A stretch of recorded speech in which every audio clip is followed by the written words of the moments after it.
Hello, everyone, and welcome to another incredible episode of She Rises Studios podcast. And today I am joined by the amazing Deborah Hillard. She is a powerful author, speaker, and more importantly, she's a genuine, beautiful human being. She's also an artist. She is what I call creativity at its finest. And we're going to talk about her newly released book, Pray Don't Panic. So welcome, Deborah. Thank you for joining me today. I really appreciate that beautiful introduction because I know it comes from the heart. So thank you, Hannah. Thank you for coming in and spending some time. We're going to chat today. You do a lot of different things. It's hard to put all of the different facets of what you do into an intro. I think we should just take it step by step. And, my first question to you is, let's do a little deeper dive into who Deborah is today. Well, the who of who I am is a little different from the what that I do. When someone asks me who I am, at my heart and soul, at my core, I have always been what I call a creative visionary. And that encompasses, I think, a lot of what I actually do and what I offer people. I am priestess, I am shaman, and I use my art and whatever spirit hands me as tools to guide people. So I would also call myself somewhat of a guide. I would say that is very accurate, just because I've gotten to spend a lot of time with you and really get to know you and see all the different things that you do. Definitely creativity at its finest, for sure. You have recently been spending a lot of time writing, a lot. But you most recently have written and co-authored a book called Pray Don't Panic. And I was just hoping you could share with our listeners why you said yes to writing in that book. What was the reason?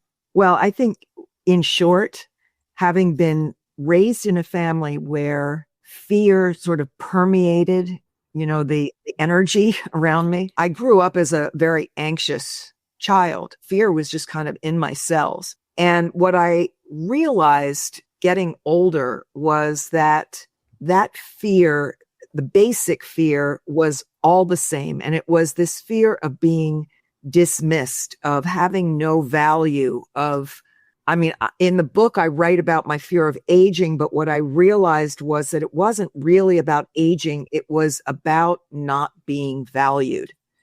And in our culture, women, especially as we age, seem to be valued less and less. When you don't look a certain way, when you can't produce children, when things aren't the way our culture tends to look at as valuable, then we are overlooked. And so when this book was presented to me right away, I knew that given the way I live my life, I can't live by fear anymore. I don't. I've sort of X'd that out of my vocabulary and my energy field, but I know that a lot of people still live that way. And I wanted to share my experience. When you were writing your chapter, how easy was it for you to really hone in and share the transparency of your journey? Or how hard was it? Because I know when I write, a lot of times it becomes a therapy session without even realizing it. And Pray Don't Panic is a very intimate book. Yeah, I agree. Writing for me is very much, it's like creating a painting or any other piece of art. I allow spirit to use me as a vessel. So writing comes naturally to me when I have something I feel is of value to share. Mm-hmm. It's not writing for the sake of writing. Mm-hmm. Now, I have volumes and volumes of journals. I've been journaling since I was a teenager. And given that I'm in my 7th decade, that's a lot of journals. Like you, writing has been a therapeutic practice for me. But when I write now, it's more about, I would say, tuning into what needs to come through, not just for me, but for others. So with this book, I can't say it was very difficult. Once I honed in on what I wanted to share, I just kind of opened the channels and I let it come through. So, what do you think when you are writing? What is your goal for the reader? Especially with this book and this particular chapter, what was your hope for the person who picked the book up and read it? Primarily, I want to offer people a new perspective, some other way of seeing their own life, their own situation, and possibly, in this instance, maybe there are other people who have the same fear. Mm-hmm.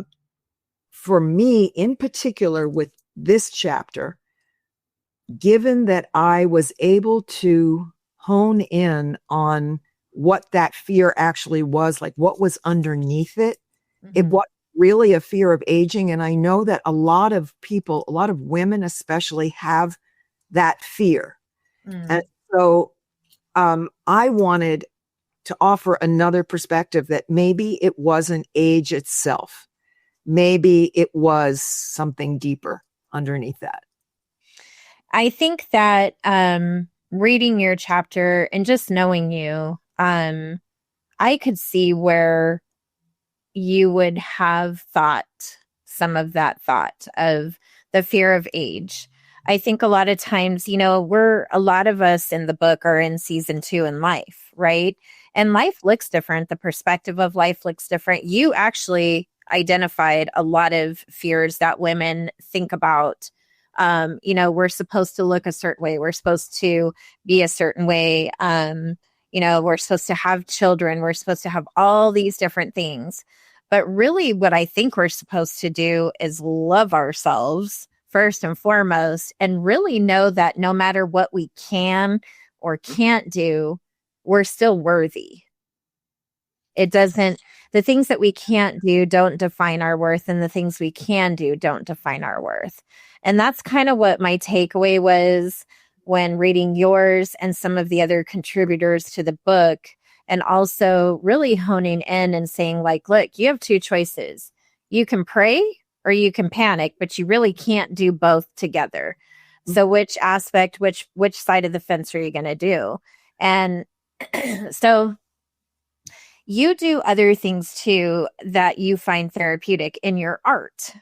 Now, I happen to be the proud recipient of one of those beautiful art pieces, and I was hoping you could kind of share with the listeners what that's about, where that came from, and I think it's just amazing. It goes, you get this cozy, beautiful art piece. I'm not going to say what it is you are, but just picture me wrapped in that reading the book Pray Don't Panic.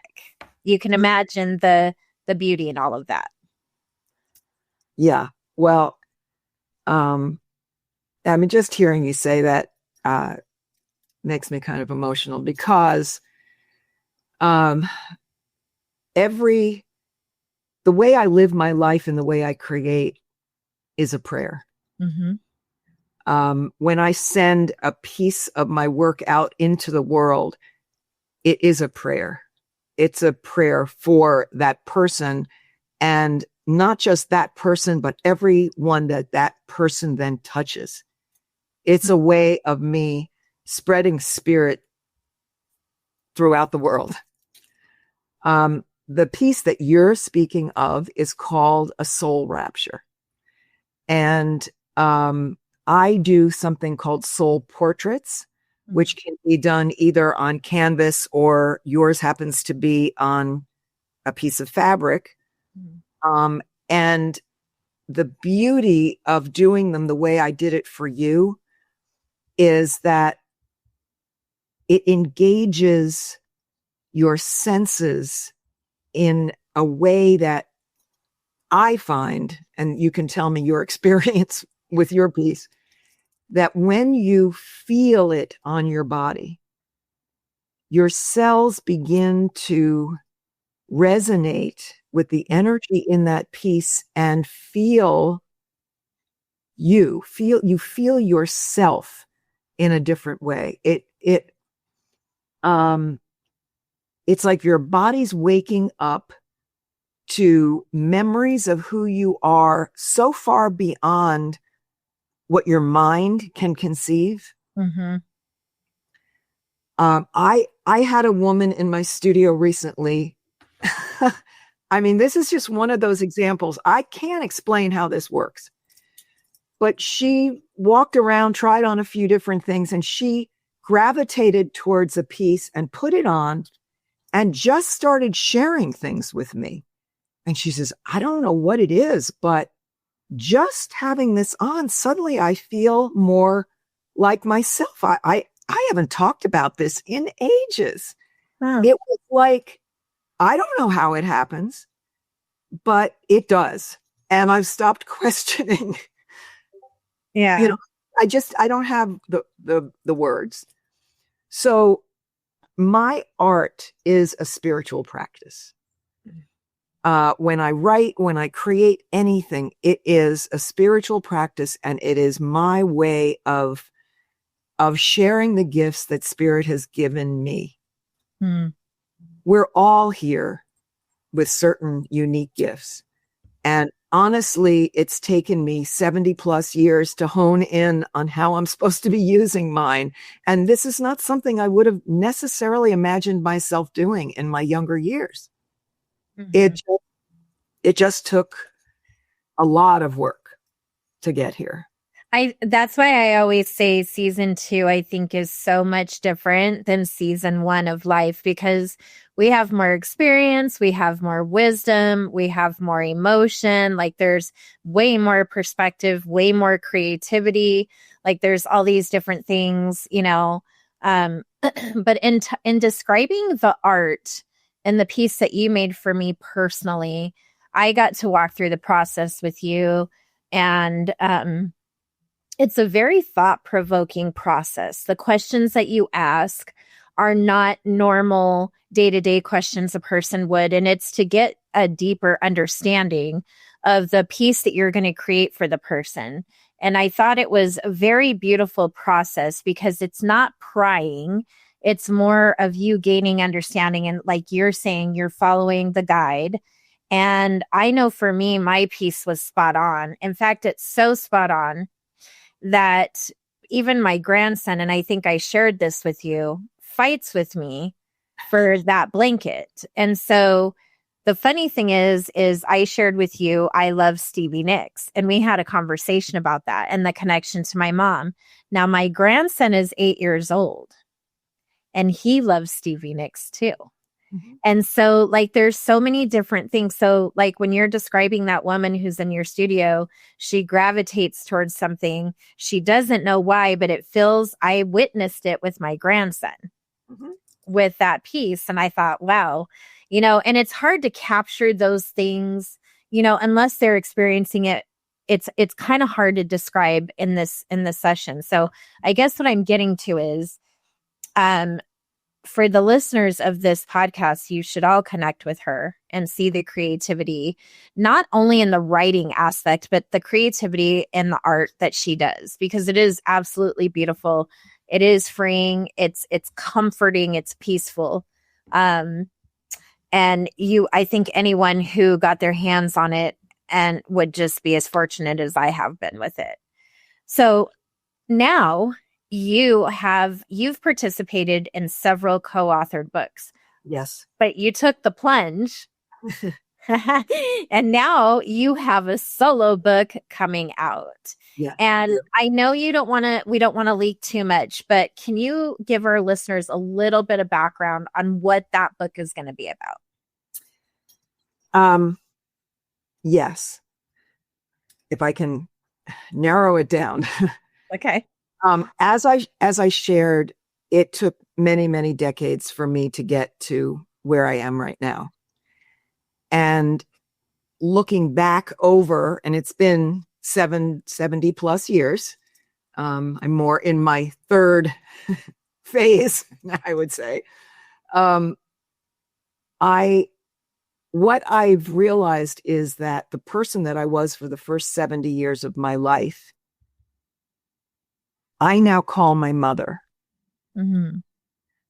She is the person who did all the work, sacrificed and managed to survive so that I could live the life that I am now. Mm-hmm. I did experience her death in a sacred ceremony that I did.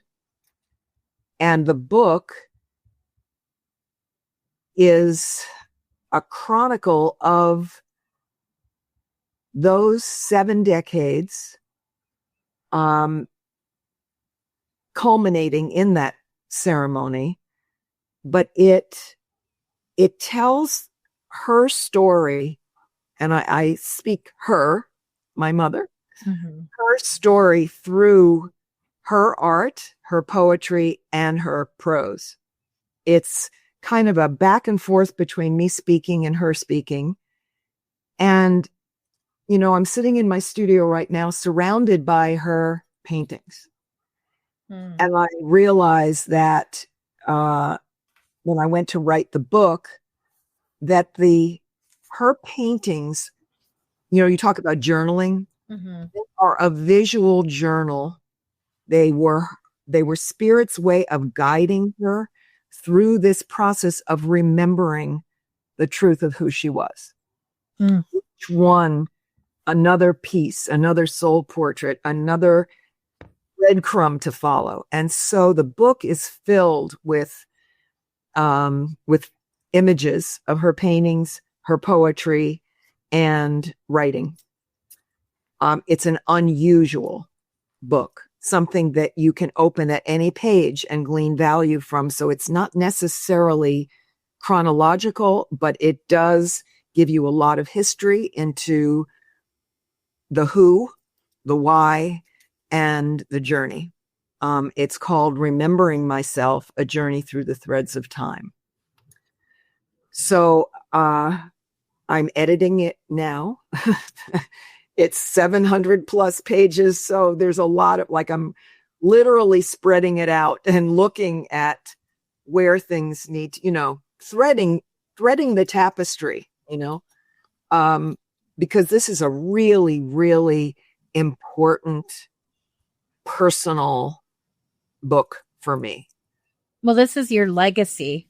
Yes, it really is. It really is. And I'm already working on book 2. I mean, I'm living it, and I know another one will follow this, but I need to sort of settle her estate first and really honor 70 years. It's been an amazing journey.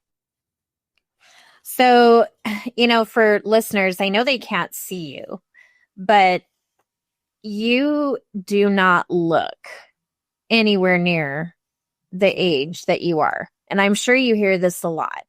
And it's fascinating to me that with all that you have gone through, all the things that you've described, currently, past, you have managed to really just shine no matter what is happening.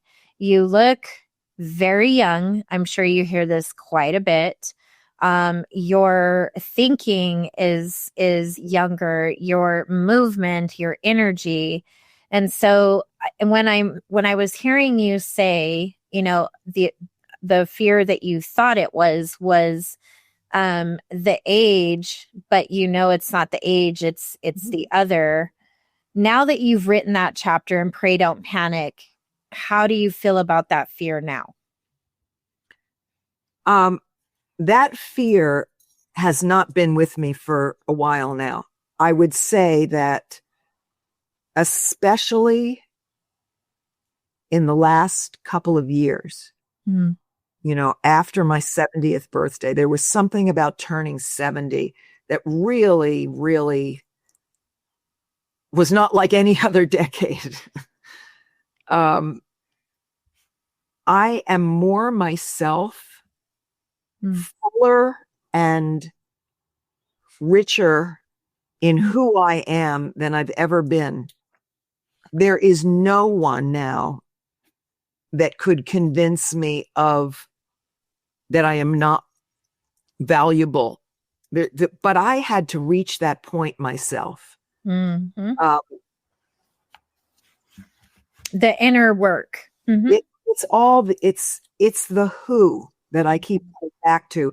The who I am is so much larger and I mean, I'm just beginning. I'm 72 and I'm just beginning my life is what I feel like. But I'm, if you knew the physical challenges that I have right now, juxtaposed to the breadth and depth of who I am, they don't seem to jive. Mm-hmm. When you speak about, I feel younger, I look younger, what you're experiencing is the who. Mm-hmm. That's bigger and has more energy and more life than ever. The physical aspects of, and it's not just age, it's that I have dealt with and continue to deal with a lot. That's another story, and that's something I'm working on, and it doesn't define me. It's just stuff that I have to work through, but the who is so much bigger that it can override, a lot of the external challenges. Agreed. I think you're quite the force. Oh, I appreciate that coming from you, Hanna, because I see you the same way. I think that anyone who has the honor and privilege to read in any of the books that you have written is in for a significant eye-opening experience. And how can people connect with you and become a part of your journey or see your art? What is the best way for them to find you? There are a couple of ways. The simplest and easiest way is send me an email and let me know that you want to connect. I am working on the next evolution of my Rapture website, and there will be, as soon as my book comes out, there will be another website, Threads of Time, that will hold all of my writing. That is coming soon, plus a short documentary on me and my work and my life. But in the meantime, you can sign up on my mailing list. You can email me.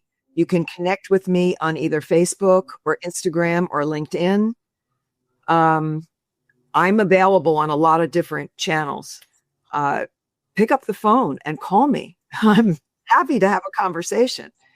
And come visit my studio. If you're going to be in the Phoenix area or anywhere around here, I would just love, and I would love for you to come, Hanna, to just come see everything in person, because there is nothing like experiencing the work that you do in person. I agree. And it is on my live it list. Oh,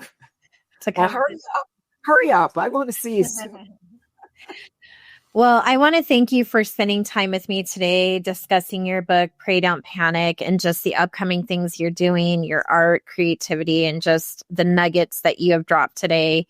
Thank you for that, and just always being so genuine and authentic. And for anyone listening, you can grab her book. It's all across Amazon, major retailers. It's called Pray Don't Panic.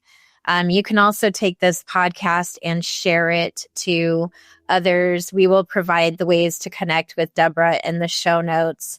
And thank you, Deborah, for being with me today. It's always an honor to talk to you. Thank you. Thank you, Hanna, so much. I really appreciate it. I love you, and I love spending time with you.